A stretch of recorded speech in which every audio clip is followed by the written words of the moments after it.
Vou dividir com vocês uma história da minha vida com dois intuitos. O primeiro, para quem estiver passando por qualquer tipo de preconceito ou situação, não perder a esperança não, que sua vida vai ser mara se você quiser. E dois, para você aí que tem algum tipo de preconceito, que nem o desse que eu passei, eu vou derrubar ele agora, eu espero, né? Que vai saber. Mas enfim, quando eu era mais nova, meus pais tiveram bastante dificuldade financeira. Até que, quando eu estava na quinta série, eles conseguiram me colocar numa escola boa. Só que a escola boa era cara pra dedéu. E nessa escola cara pra dedéu só tinham pessoas muito ricas.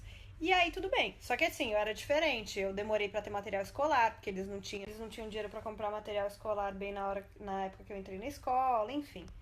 E aí tudo bem. Fora isso, eu tinha uma peculiaridade. Na época não era tão comum como é hoje. Meus pais eram separados e eu morava com meu pai, pelo simples fato de que meu pai tinha uma condição financeira um pouquinho melhor do que a minha mãe.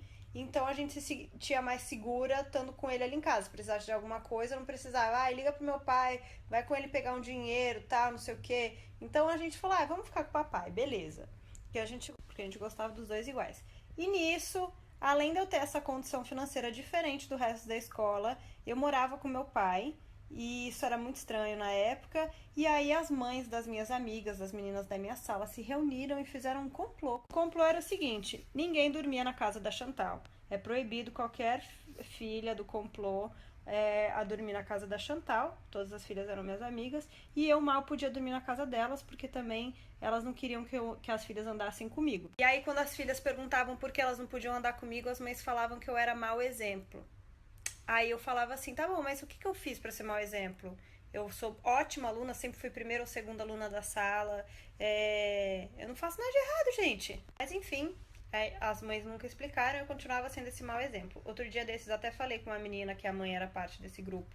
E eu gostava muito dessa menina, ela era tipo minha melhor amiga, ela me escrevia cartas, a gente, enfim, era grudadas no colégio, só que ela não podia sair comigo, ela saía comigo escondida. Eu lembro uma vez que ela mentiu pra mãe dela que ia dormir na casa de outra amiga, e a mãe dela descobriu que ela tava na minha casa. A mãe dela apareceu de pijama, de madrugada, gritando na porta do meu prédio, gritando. Eu nunca me senti tão mal na minha vida. Aí, beleza. Essas meninas, a gente começou a crescer e o programa era ir aos finais de semana no cinema, no shopping. Era o que os pais deixavam a gente fazer sozinho. Só que quando as meninas combinavam, eu falava, eu também vou. E tipo, aí elas falavam, putz, é que se a gente falar pros nossos pais, você vai, aí ninguém mais vai poder ir no cinema.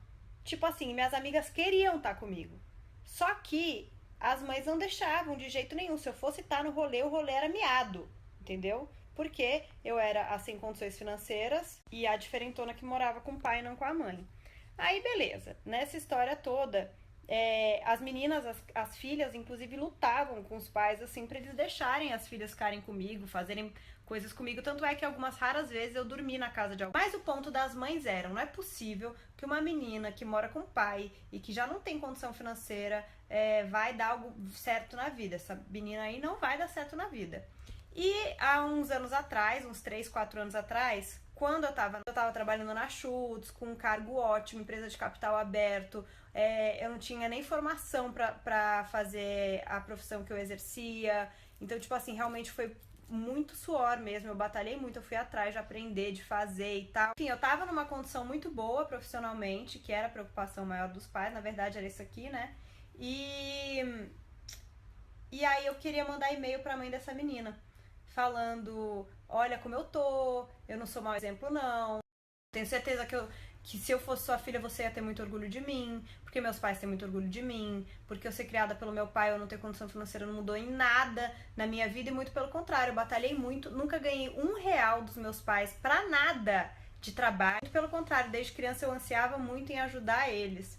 E simplesmente tô num cargo maravilhoso, toma essa. Graças a Deus eu não mandei. Eu não mandei porque eu não tinha o e-mail dela, porque eu ia mandar um e-mail com raiva. Hoje eu agradeço tanto a essas mães que elas me deram uma vontade fora do comum de ser uma pessoa que daria orgulho para essas mães. Que se eu fosse as filhas delas, elas iam ter orgulho de mim. Então foi uma força muito forte que elas me deram. Numa situação dessa, a gente tem duas escolhas, né? Ou abaixar a cabeça e falar, putz, eu sou uma fracassada, eu não consigo mesmo, porque se essas mães são adultas, não acreditam em mim, imagina eu que sou uma criança, né? Ou realmente usar isso como uma força e ir lá e mostrar o que eu vim fazer nesse mundão aqui. Então, graças a Deus eu não mandei esse e-mail. E aí, semana retrasada, uma dessas meninas me mandou mensagem relatando o problema que ela teve de bullying, de um menino que inventou uma história, enfim.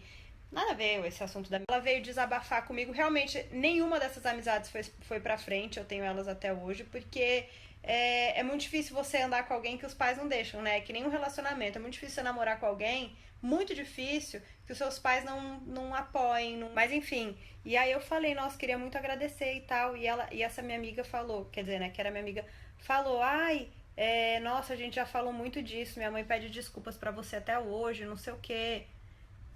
Cara, eu não sei se eu teria tanta vontade de trabalhar e desde tão cedo e de ir atrás das coisas e fazer esse corre todo, se não fossem essas mães que me achavam um mau exemplo e eu queria muito mostrar pra elas que eu não era, que eu era uma pessoa que era capaz de fazer qualquer coisa tanto quanto as filhas delas.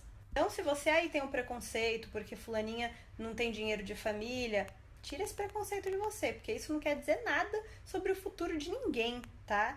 E outra, se você aí sofre esse tipo de preconceito, minha filha, usa isso como força. Pega toda essa energia e usa isso como força para você ir atrás das coisas que você quer e para você mostrar que nenhuma condição de cor, classe, raça, de morar com pai, de morar com mãe, que não tem nem nome para isso, né? Que nem, enfim, os que eu falei agora, de religião, o que for. Sendo ser humano e tendo racionalidade, você é capaz de fazer qualquer coisa e de ser o que você quiser, tá? Então, assim, vai atrás dos seus sonhos, que nada vai te barrar, nada pode te... Na infância, essa história foi muito difícil pra mim, muito difícil não poder fazer parte de vários momentos que todo mundo da minha escola fazia. E foi muito difícil pra mim porque eu me sentia, eu falava, será que eu faço alguma coisa de errado?